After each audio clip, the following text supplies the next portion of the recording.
And Snarling Horses, Sludge Goat, Milkwood and Lust DJs play the Middlesbrough Arena tonight. That's a Weir FM gig guide for the 30th of April 1993. Well, welcome to River Rock from me, Ian Penman. There's some good music on the show, and also we'll be talking to Snarling Horses, who've got a brand new CD just out, so they'll be along in about 5 or 10 minutes time.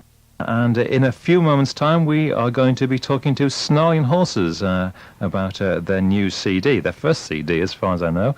But first, a track from that CD. This is a song called Higher.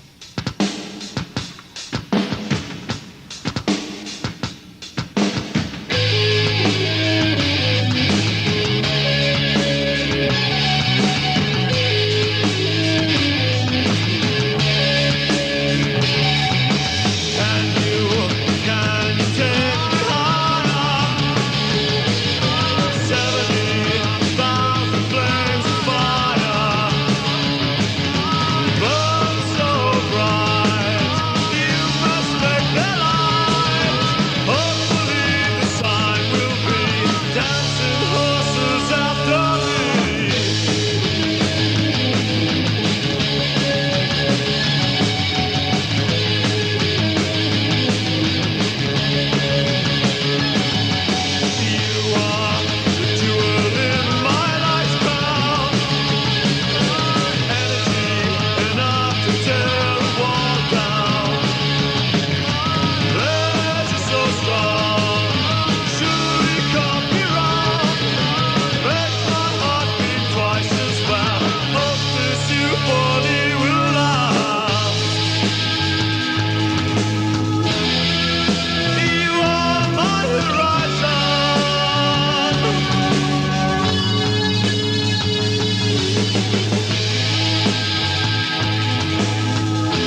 Snarling Horses and a song called Higher. And we have two of Snarling Horses with us, Steve Strahan and Zat Lewis. Now then, chaps, your first CD. You were saying, Zat, that you thought it sounded pretty good when I was saying that. Oh, there you yes. I was lying. Howdy doody, we're FM. Good to see you again, chaps. It's lovely now, to see you when you get sexy devil, yeah. I know. Thanks, Zat. It's all true. Now, this is on your own label, isn't it? So why have you put a CD out? And tell us about how all this happened then. I thought it was the best next thing to a demo tape. Mm-hmm. And we thought, well, we're not signed up yet, let's put a CD out. It's the most professional thing you can do at our stage. Yeah. So we made up a little company, Toltec Rising, which means nothing. It's a bit Aztec imagery for you, and we just went ahead with that, didn't we? We thought it'd be the best thing for a record company to accept, sort of thing, you know. Now, the $64 million question or whatever it is for this is, it's a very expensive game putting a CD out, isn't it? It certainly is, yeah. But we had some sort of guarantee that would sell them, you know, and get our money back. That guarantee was the man in the shop says, you'll probably sell a few of them, mate. Yeah. How many have you had pressed up then? 560. It's the least you could get done was 500, and it overspilt to 560. But it's not to sell, it's basically to get a contract, you know, which I'm very confident that we will. Are you going to be having it with you at gigs so that when your fans come up and say, "Here, boys, what have you got released?" We've done it already, and unfortunately, people who come up and say, "Have you just got anything?" "Yeah, we've got this CD." "Oh, I haven't got a CD player." Yeah. "If I send you my address, will you send us a tape?" And a CD player. Aye. Now, when you sent me a copy of the CD, thanks very much indeed for that. You're welcome. You also sent a very nice press pack. If I can, obviously the listeners out there can't see this particular press pack, but what you have, I mean, there's all sorts of Snarling Horses stuff you can actually go out and buy here. There's T-shirts and there's tapes.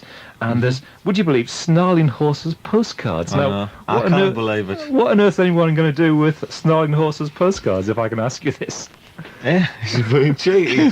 What you do is you put them on your dartboard, or if you've got a friend who lives in South Shields somewhere far away, you can post to them and say, "Hi, how you doing?" and things like that. But I mean, what is the idea of having all of this stuff, which looks very good, very, very professional? Yeah. No, I'll quickly explain about the postcards. Seriously, it's cheaper to get postcards done than it is running photographs off in a photograph shop. You know, it's cheap, works out cheaper, and you can send little bits of information to magazines on the back of them. And reproducing's good, isn't it? It is. I like a bit reproducing. Now, what you've got here is a couple of photographs, a couple of postcards. One when there's 4 of you, and now when there's 5 of you, because you've been joined, as I mentioned on the show last week, by someone called Baron Von Reck on guitar. Now, who on earth is Baron Von Reck? Baron Von Reck is a guitarist from a long time ago. He used to be in a band called the Sadistic Slobs from Horton. Aye. Yeah.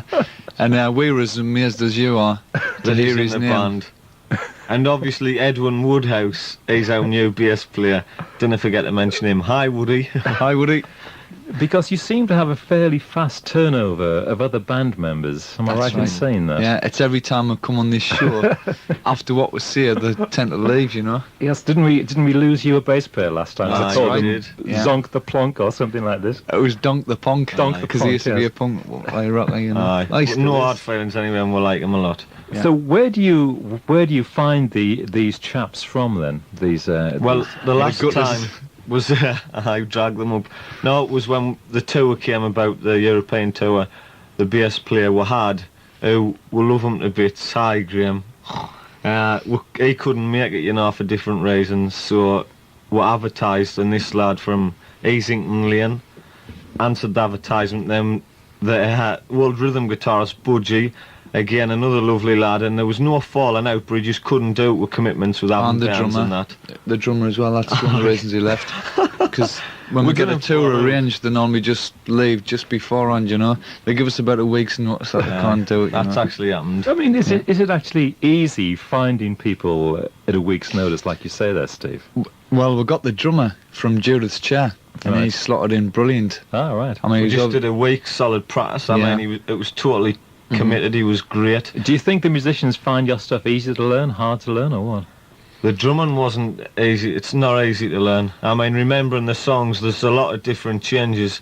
I know some drummers can step into a band and do the, you know, they want Basic to, bits. but it's not like that without drumming. Okay, we're going to play another track now. Now, this is Seventh Wave. Anything you can tell us about this? Is that Papillon?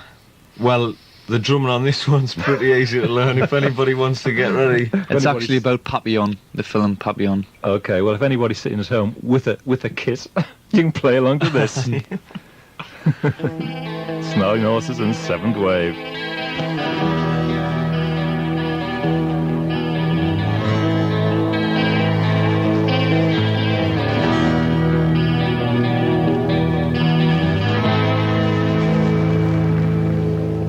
Across the mountain, across the plain, through the thunder, through the rain. The thoughts of mine still wander free while fools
Snarling Horses and a song called Seventh Wave. What is this this CD actually called then, lads? I mean, if people go into their local record shop, can they actually go and buy it? They say, can I have a copy of Blind Eye EP, please, mister?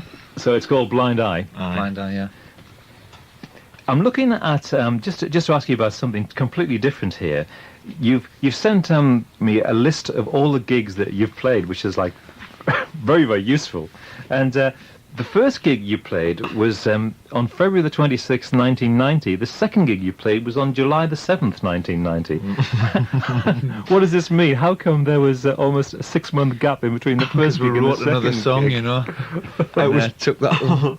No, that was another loss of another bass player. Oh, that's right. Oh, yeah, we had to get a new bass player. It was that after brother. the first gig. Well, I don't think we want to hear about bass players anymore No, we're now. getting a bit sick. Do we, listeners? What are you doing playing-wise? Because you always seem to do a lot of gigs, and you do gigs abroad, which we talked about last time. Are you doing any more of those since then? Yes. Did a European tour end of February, beginning of March, which is the best thing we've done to date. 3,600 miles, wasn't it? Aye, something like that. Sticking on another 400 for Getting Lost. That was with Red London, who were kind enough to ask us to go over and support them, and we did. Holland, Germany, Poland and France. It was brilliant. I mean, how do you actually get about when you do that? Is it a bit like summer holiday where you all hop into a bus like Cliff and the Shads or what? It's chaos. It was good because we had the support of Sunderland Council. We got a van and there was 11 of us crammed in with all our gear, and we were like stuck in it 30 hours at a time, you know, at one point, and we'd had an out date, freezing, and it was just a nightmare. But From Hamburg to Poland was 30 hours, wasn't it? Why, not Yes. really. I can ask It was 30 hours. Why didn't you stop then? Because we didn't have time. Because we were gigging every night, you know. So that's what the CD in a band, isn't it? So we thought we'd give it a try. But I mean, I would do it again, and so we're going back, but not to Poland. We all would do it again, like. What sort of reaction do you get from people in Poland or these other places that you played? Because obviously I would imagine they won't have heard of you. It was frightening. At the first Polish gig, it was really strange because we went on first, and when we came off, we were just walking into the hall, and I had some postcards to hand out with my address on the back for mailing and all that. And everybody, there was mainly lads coming round and touching the tattoos and that, because they hadn't seen tattoos like that before.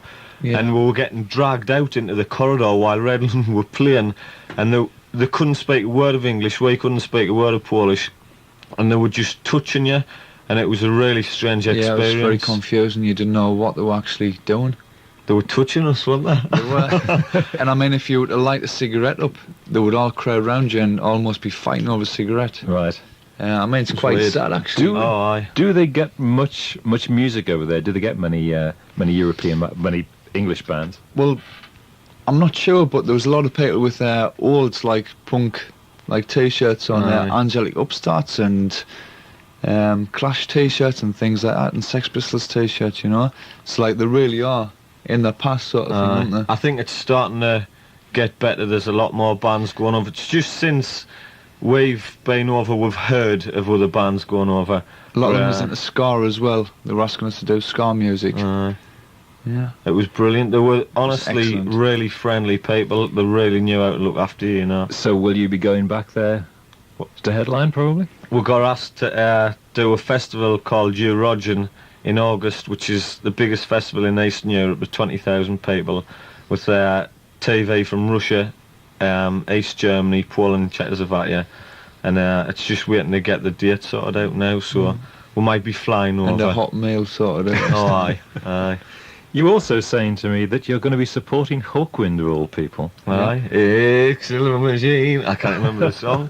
I got We've a only got phone one call song, haven't we? from Tony Cranston from Off the Wall, who's a smashing bloke, and he asked us to do it. It's on the Tall Ships Day, you know. Right. And they're doing, I think it must be an open air concert at Old Eldon Square, and that's Saturday the 17th of July, and we're supporting, so we're really looking forward to it. Hawkwind play Old Elton Square. Aye, be top of man. What else are you up to? I mean, are you anywhere closer to the elusive record deal then? Well, we've just started sending the CD away, and the letters I've had back have been really promising. Up to now, we've had one back from a company called Sea of Dreams, and they reckon that we've done more for ourselves than they can do for us at this time. So they said you've got to pester the bigger companies. And we've got an interest in Spear of Destiny's manager, Terry Razor, who's took the CD over to New York to have a listen to it with Stan Stammers, their bass player. He's going to give us a ring when they get back. I think that would be a good step up. How did you, when you came to record the CD, how did you choose the 4 songs that you were going to put on? Because most bands have got, I don't know how many songs you got, but a dozen songs, 20 songs or whatever. And choosing the ones to record can be quite difficult. The most different, really, to each other we're trying to get. It was just a compromise and a vote, and it came out that we're all like them songs, Possibly the most commercial. Good live songs as well. Yeah.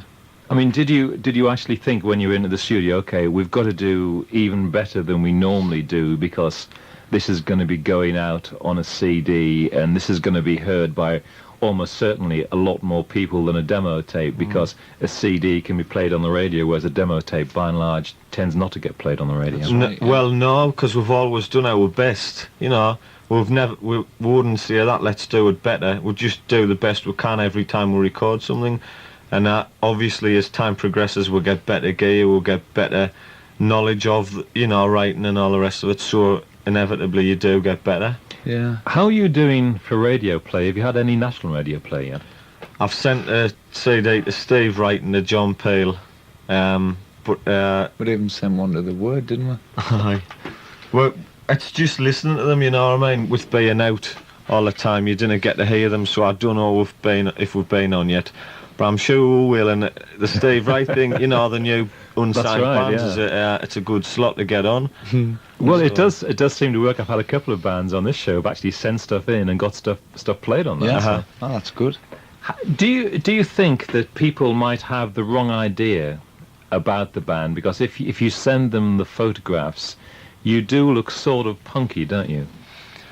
Well, every time I'm getting a lot of phone calls from press at the minute reviewing the CD that I've sent, and it's all favourable. They all love the CD, and they all say, I looked at the photograph and then I heard the songs, and it was a surprise, but it's always a nice surprise. A pleasant surprise. As long as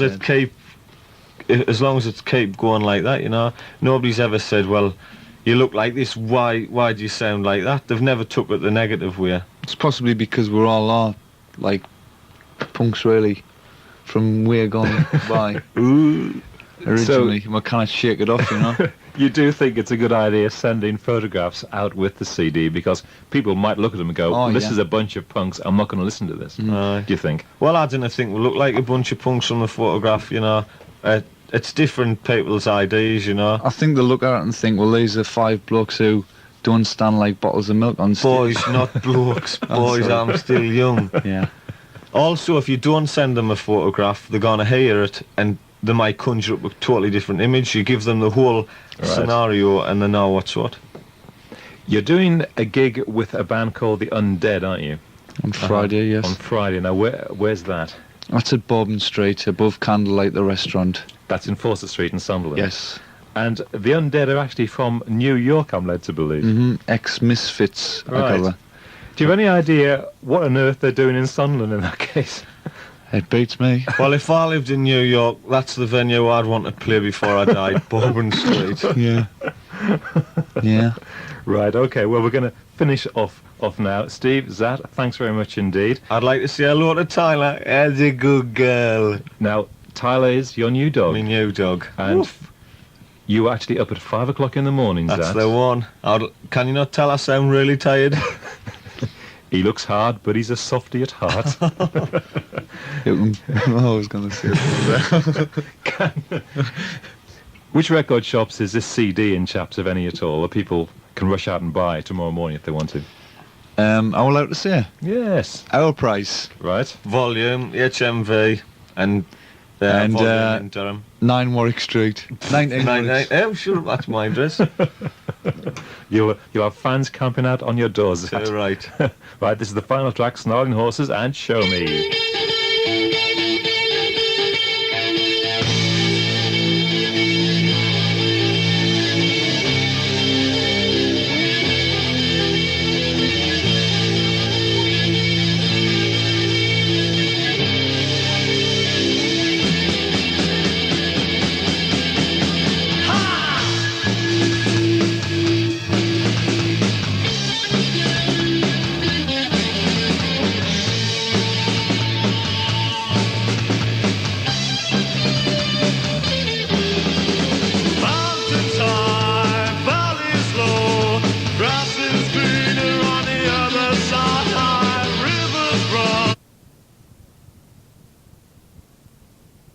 Well, silly me, I've just gone and stopped the wrong track there. Goodness gracious. Let's start that again. Double the value here.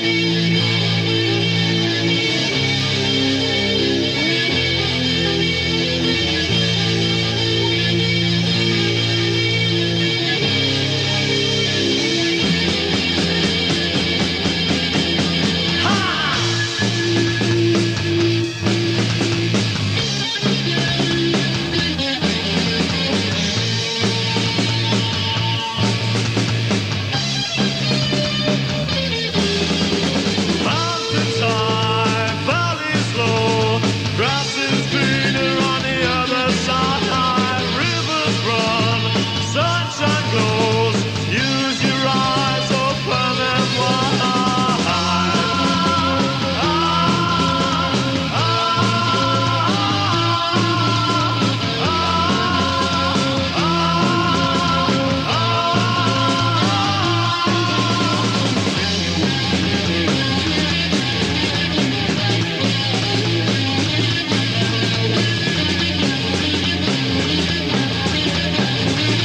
Won't you show me ocean blue, golden sands? Show me wonders of this land. Walk with me through my life, heart in heart, oh hand in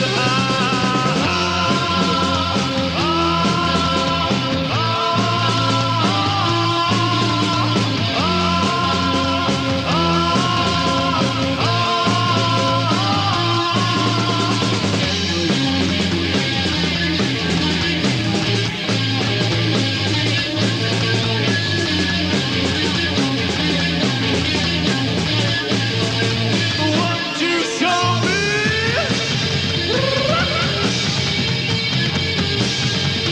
Won't you show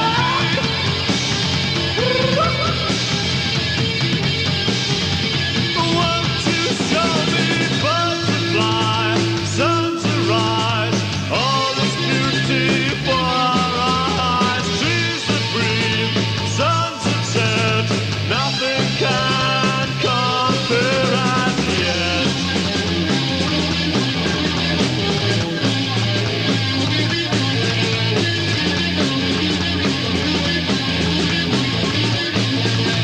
Won't you show me?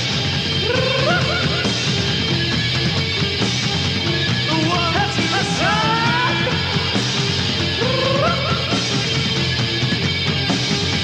Won't you show me? Won't you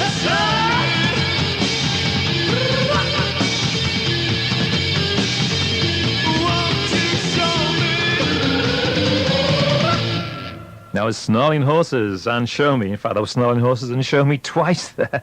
And the tracks you heard were Higher, Seventh Wave, and that one, Show Me. And you can go and get that from all good local record shops. And I was talking to Zat and Steve from the band, and as we said, you can see them this Friday coming at Bourbon Street in Sunderland, supporting the Undead. I think there's another band on as well, isn't it? I've forgotten who the other band is. That's the Campus Tramps. Right. Can I just plug another gig as well? Oh, go on. We're playing June the 12th at the Royalty with the Tortoise Heads and possibly Red London, I'm not sure. Who are the Tortoise Heads? The Tortoise Heads are from Sunderland. They play like old punk stuff like the Buzzcocks and that. They're really, really good In a band. rockabilly In a style. rockabilly style, yeah. It's Crazy really funny. lads. So that's June the 12th. The Royalty's quite a small room, isn't it? How on earth are all three bands going to get on there? Actually, much easier than Bourbon Street. It's a great venue to play with. Right. I love playing there. Right. It's excellent. Possibly the best in I'd like Sunderland, to say actually. hi to Peggy the barmaid. Yeah. What a wonderful woman. Well, thank you very much. Thanks very much for your time, Ian. The Undead, Campus Tramps and Snarling Horses play Bourbon Street in Sunderland tonight. Three excellent local bands. And a few weeks ago on the show,